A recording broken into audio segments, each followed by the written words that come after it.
Hello everyone, welcome to the Kiki London YouTube channel. My name is Amanda. In today's video, we are going to be doing a universal gel infill tutorial. So I really hope you all enjoy watching. Now I have left a lot of this video in real time, so hopefully you can follow along nice and easily. Last week I did apply just a thin layer of universal gel so that I could demonstrate this week's video's infill, if that makes sense. We haven't got a lot of growth, but we've got a small amount there. So I'm starting off by going in and cleansing the nail. Now I did really quickly want to mention, usually you would do your infill roughly every 3 weeks. You'd probably have a little bit more growth than what I have here, but the same steps would apply.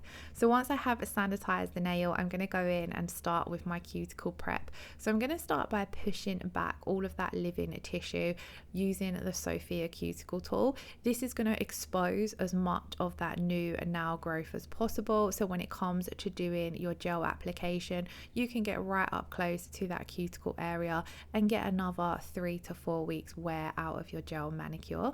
Now once I have pushed everything back using the Sofia cuticle tool, I like to go in with the Helsinki. This one is quite sharp, so you do need to be careful with it, but I find this effortlessly removes any of my stubborn dry cuticle that I tend to mainly have around the sidewalls of my nail. I really love the angular end on this one as well because it scrapes and lifts everything away effortlessly. Now at this point, if I was working on somebody who did have a bit more cuticle work that needed to be done, perhaps they had quite thick, quite dead cuticles, perhaps they hadn't had their nails done in a while, then I would go in with the Milan cuticle nippers. At this point, where I'm doing my nails quite regularly for tutorials, I didn't feel as though that was needed, so I'm just doing a lot of that cuticle work with the Helsinki cuticle tool. You're then going to make sure you want to give the nail a cleanse again, just to remove all of that dead cuticle. And then once I'm happy with my cuticle prep done, I'm going to take my file. We are going to come in and very gently etch that new nail growth area and go in and dehydrate and prime and all of that, but I'm going to get my filing out of the way first. So taking the 180 grit side of the Kiki London file, I'm going to neaten up the free edge. Now a lot of the time you're gonna, especially if you've got clients who are wearing square or almond nails, I find the shape wears down more on those. I'm working on a round now, but I still want to crisp and sharpen up that shape, so I'm taking my file and just bringing back that round edge. At this point as well, you might find that your clients want the nails shortening, so I would do this with the file as well. Once I'm happy with the shape I'm going to go over and file the surface of the nail, starting where the growth area meets the new nail growth area meets the gel. So where that gel has started to grow out, I'm just starting off around that side there, and then I did switch to just going over the entire surface of the nail. At this point, we're wanting to remove some of the top coat and some of the bulk from that gel that's been worn, and then if there is any lifting, you're going to want to make sure that you remove any of the lifting. Now I did try to pick at this application a little bit as well to try and replicate lifting, because I do find that the universal gel wears absolutely beautifully on me, so I haven't had any lifting problems when wearing it. But at this point, if you did have any lifting, you want to file above the lift so that then the lifted product just flicks away or gently files away. If you've got a client who for whatever reason does have a lot of lifting, it probably would be better off to go in and do a removal, because if you don't remove all of that lifted product before you apply your next lot of gel products, then the next lot is basically going to lift within the first couple of days of wear. Now if I have got any lifting, you want to be very careful because you are filing very close to that new nail growth area, so I tend to use the corners of my file just to gently get rid of any of that. So you can kind of see what I'm doing here. I did have a tiny bit up in the sidewalls, so I just made sure to remove that. Then we're going to dust everything away. Now at that point as well, you want to come in and very gently etch the nail plate where that new nail growth is. Usually I would do this with my Kiki London buffer, but I'm using an old worn file here, so it's not as harsh as what a new 180 grit file would be. I don't tend to like to use a file directly on the natural nail plate, especially if you've got any damage or weakened nail plates. You want to just stick to removing that shine with the buffer. But yeah, basically at that point you want to make sure you are just etching the natural nail plate the same as you would on a fresh set where you'd remove the shine from the entire nail. We're then going to go in and sanitize, so I'm using one of the Kiki London alcohol wipes and focusing just making sure that all of the new nail growth area is completely dehydrated. And the same goes for priming. You don't need to apply your primer to the entire nail, you just want to apply it to that area where the new nail growth is.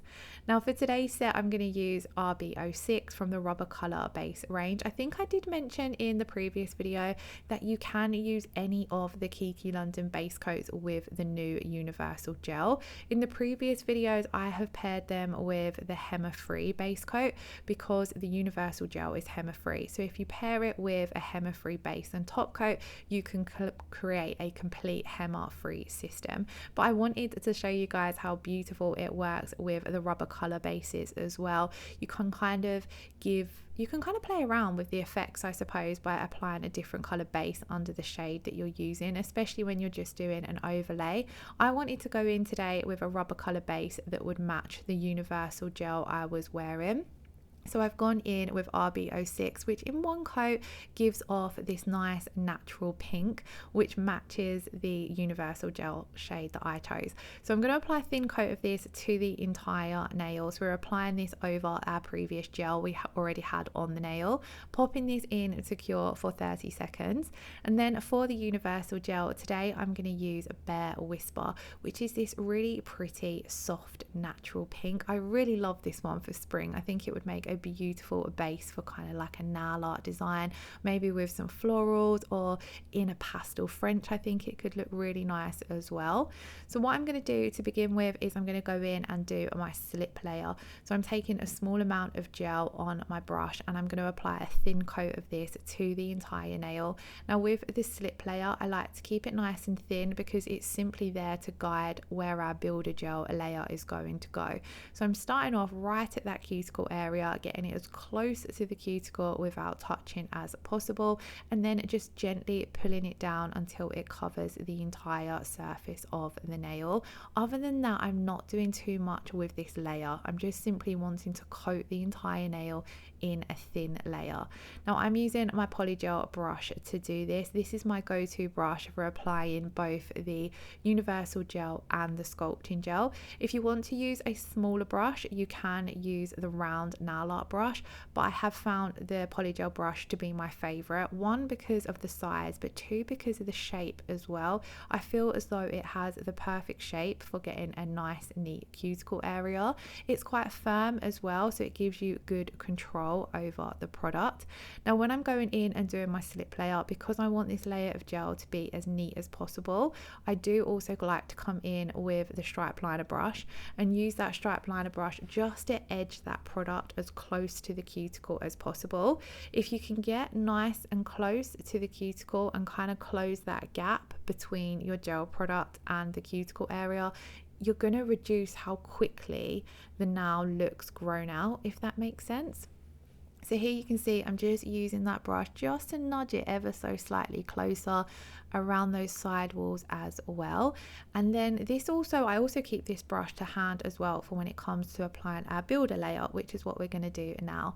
Now we're only working on a short overlay, so we're not going to need loads of product. So I'm just picking up a small to medium size bead of gel, and then we're going to apply that directly on top of our slip layer, so we haven't cured that layer.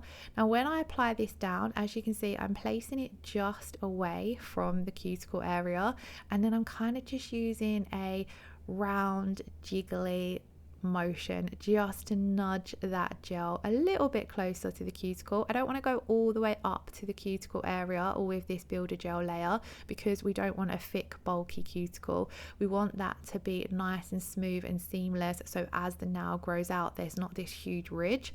And then I'm very gently just walking it from side to side using that rounded effect with the brush. Again, not going right up close to those side walls. I will come in with my stripe liner brush if needed to pull that gel slightly closer at the side walls, but again, don't want a thick side wall. So we're just walking that down towards the tip of the nail. And as you can see with the universal gel, it has a medium to thin viscosity, so it self levels quite quickly. So when I'm working with this right now, I'm tending to prefer doing one nail at a time. And then look how smooth the application was and how quick it was. I did leave a lot of this video in real time, so that whole application there was real time. And as you can see, it was really quick when it came to applying. It was really quick when it came to self-leveling. I don't really have to do anything with my stripe liner brush. It's flowed out nicely to that slip layer underneath, so we haven't got too much work to do when it comes to the cuticle application or the sidewall application. You're just leaving your product to build the structure down the center part of the nail and in that back third for the apex. So this is what the nail looked like once we had popped it in to cure for 60 seconds. Usually at this point I would come in and refine with my file and buffer, but I was absolutely blown away by how smooth this application was that I really didn't feel like it was necessary. If you did want to go in and file and buff, I would recommend wiping off the tacky inhibition layer and then going in and doing those steps. In the previous 2 videos I uploaded with the universal gel, we did go in and file, so you can check those out if you want to see how I do those steps. Now if you didn't want to come straight in and top coat, you can of course add a gel polish color over the top of this if your client was wanting a colored set, or you could even come in and add a little bit of nail art before top coating as well. But I'm just going to go straight in with my crystal top coat and apply a thin coat of this to the entire nail, and just look how pretty this color is. I love this one. I definitely feel as though I want to pair this with a pastel yellow design, maybe buttercup or canary yellow. Let me know what you think in the comments below, because I feel as though we need to get some spring designs done with the universal gel now that I've done a lot of the basics. In previous videos we did application and extensions, now we've done infill, so I feel as though we've covered the basics now with the universal gel. So it'd be great to incorporate some nail art, maybe some Frenches, some ombres. Let me know what you would like to see. I'm gonna lastly finish off with a drop of the Coconut Escape cuticle oil, giving this a really good massage into the skin, and then this was the finished look. I really hope you all enjoyed today's video. If you did, please do give the video a thumbs up. Let me know in the comments below if you have any questions and I shall be happy to help. As always, all of the products I've used are listed in the description box below, and I'll leave some of the previous videos linked there as well. I hope you all have a wonderful weekend. Thank you all so much for watching. Lots of love. Take care. Bye bye.